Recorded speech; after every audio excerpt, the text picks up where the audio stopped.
आंबे विकणारी रस्त्याने जात असताना राजूने तिला घरात बोलवले. तिला वाटले याला आंबे वगैरे घ्यायचे असेल, पण तिला घरात बोलून राजूने तिला वेगळंच. आंबे विकणारी राजूला बोलत होती की हे काय, पण त्याने तर काही ऐकले नाही आणि तो नंतर तिने राजूचं सर्व काही सरपंचांना सांगितले.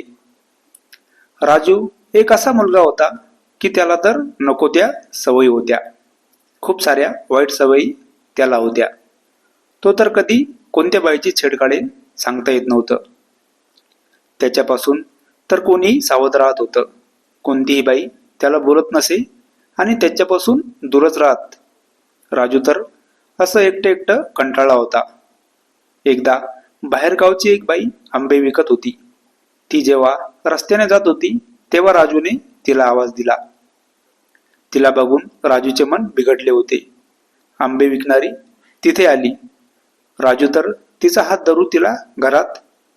नंतर राजू काही वेगळं. आंबे विकणारीने जोरात आवाज दिला आणि तिथे लोक जमली. तिने सरपंचांना सांगितले.